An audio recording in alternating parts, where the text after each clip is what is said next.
Can one player coming back actually redefine an entire NBA season? I mean, think about this for a sec. The Dallas Mavericks, right? Luka Dončić goes down for just 6 games, and bam, their win rate drops to like 33%. Just awful.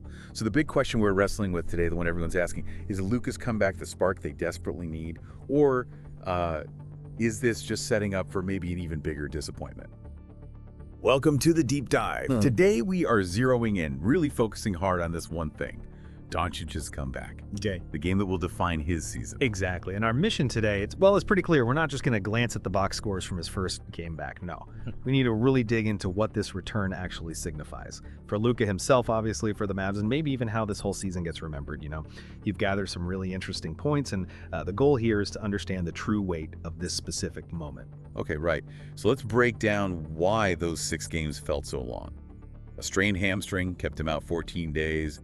6 games doesn't sound like a ton, but the ripple effect, it was massive. You shared some numbers earlier that really kind of make you sit up. Yeah, the contrast is pretty startling when you look at the data you pulled up. The team's offensive rating, basically points per 100 possessions, right? It went from a pretty solid 115.4 with Luka running the show down to just 107.2 without him. That's a significant hit to their scoring punch. But like you said, that win percentage, winning only 1 out of 6, that's the killer stat. For a team trying to make noise in the playoffs, that kind of slide, especially in the West, it's brutal. And it felt like more than just numbers dropping, didn't it, Yeah. watching them? There was just this emptiness. The energy just seemed to drain away, that swagger they sometimes have. Gone. It honestly looked like they were lost out there. On both ends. Have you seen that before? Where losing one guy just completely tanks the team's whole vibe like that. It's definitely up there. It's quite rare to see it that pronounced. And the timing, as you pointed out in your notes, I mean, it couldn't have been much worse, could it? We're talking about the Western Conference where half a game separates multiple seeds. It's just packed. A short slump like that can easily be the difference between getting, say, the 5 or 6 seed or tumbling into that whole play-in mess. Those 6 games, they might have seriously altered their playoff trajectory. Right. So for you listening, think about this. Given how tight things are out west, was that little stretch without Luka the absolute biggest blow to the Mavs season? Yeah. The thing that sinks them? Yeah. Or could this be the setup? The perfect storm for a big comeback narrative. Well, to really figure that out, we got to look at Luka's specific role. He's not just, their best player. He is the Mavericks in so many ways. The heart, the brain, the whole operation runs through him. You could argue, and maybe convincingly, that no other player, not even LeBron or Giannis, has that much direct control over their team's moment-to-moment fate. The way he controls the tempo, orchestrates the offense, it's pretty unique. When he's playing, he's not just getting his own points, he's constantly setting up everyone else. You probably notice in the analysis you look through, their assist numbers just plummeted when he was out. This is where it gets really interesting for me. When Luka's back in, the whole court just looks different for Dallas. He dictates the pace, right? His passes are unbelievable, finding guys like Hardaway Jr. or Kleber for open shots that just weren't there before. It's not just about his stats, it's how he makes everyone else better. He unlocks the whole team. Totally agree. And think about Kyrie Irving, too. With Luka there, Kyrie doesn't have to force things as much, doesn't have to carry that entire creation burden. It allows him to be more efficient, pick his spots, and that pick and roll with Derek Lively, that was becoming a serious weapon for them. With Luka back, boom, it's instantly their go-to threat again. Plus, Luka is just masterful at sniffing out mismatches and punishing defenses. He disrupts everything the other team wants to do defensively. What is some of those scouting reports you saw say about how teams even try to guard him? We always talk about his offense, obviously. But what about defense? Does him being back actually help them on that end, even though he's not exactly known as a lockdown guy? Well, yeah, he's not Gary Payton, obviously, but his presence still matters defensively. He brings a level of structure. He knows the schemes. He talks. And like we were saying about offense, controlling the game's tempo, that helps the defense too. Slowing things down, limiting easy transition buckets for the other team. It's about controlling the overall rhythm of the game. But, okay, here's the flip side. All that responsibility coming back from injury. Is there a danger he feels this crushing weight, like, I have to save us? Can one guy, even Luka, really carry that kind of burden and just magically lift the whole team? And that is the million-dollar question, isn't it? This is where you separate the really good players from the truly legendary ones. Can Luka not just put up his usual amazing numbers, but actually elevate everyone around him under this kind of intense spotlight? The pressure is immense. And the stakes, they're sky high.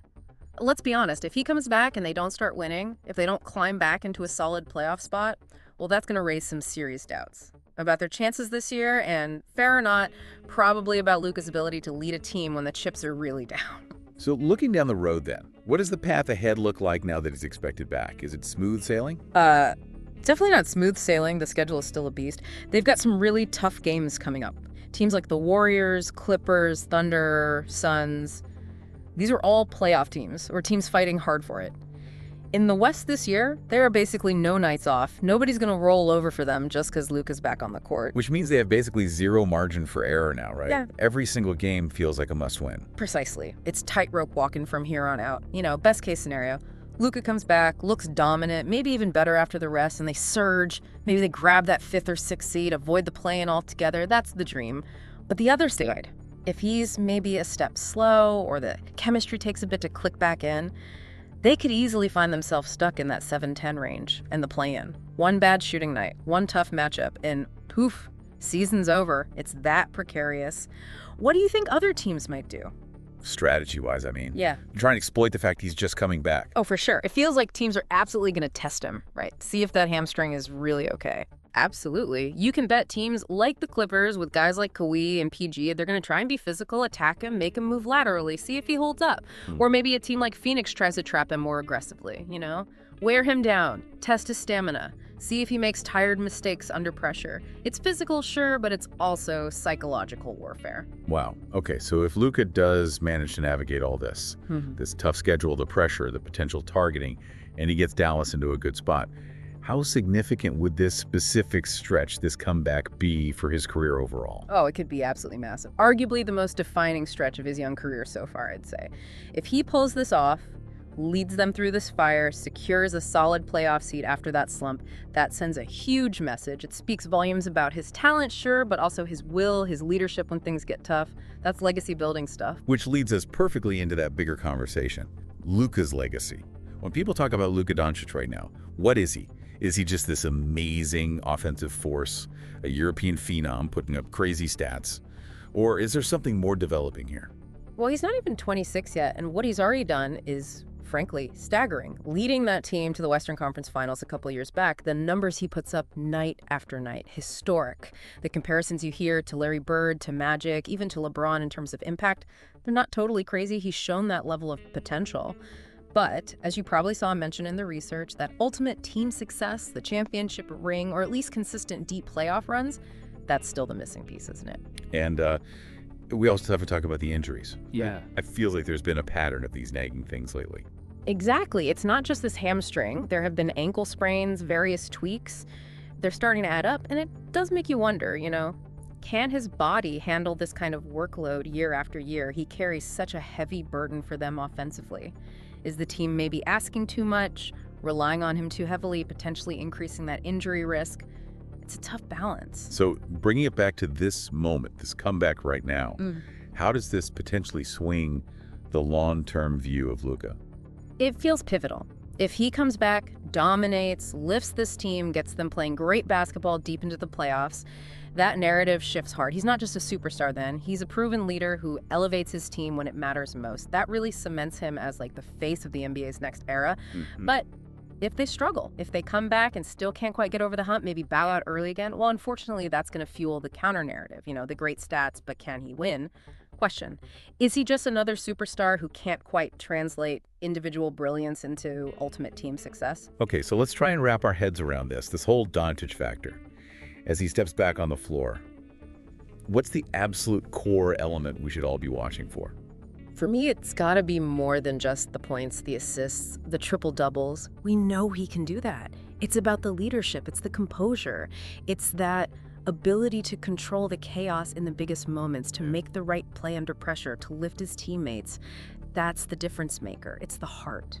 So that central question we kicked off with, can Doncic's comeback define his season?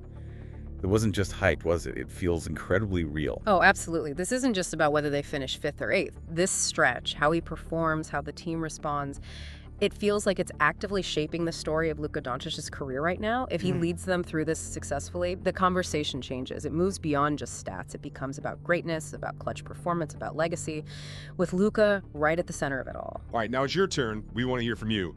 Do you believe Doncic's comeback is the defining moment of his season? Jump into the comment section below and let us know what you think. Seriously, we read them all. If you're all in on Luka pulling this off, smash that like button. Let us know you believe. If you've got doubts, maybe you think the schedule's too tough or the pressure's too much, explain why in the replies. Let's get a debate going. And hey, if you dig this kind of deep dive basketball talk, breaking down the moments that matter, make sure you subscribe to the deep dive. Because, as we've hopefully showed today, this return, it's way more than just one player coming back from injury. It could truly define a season. And maybe, just maybe, a legacy.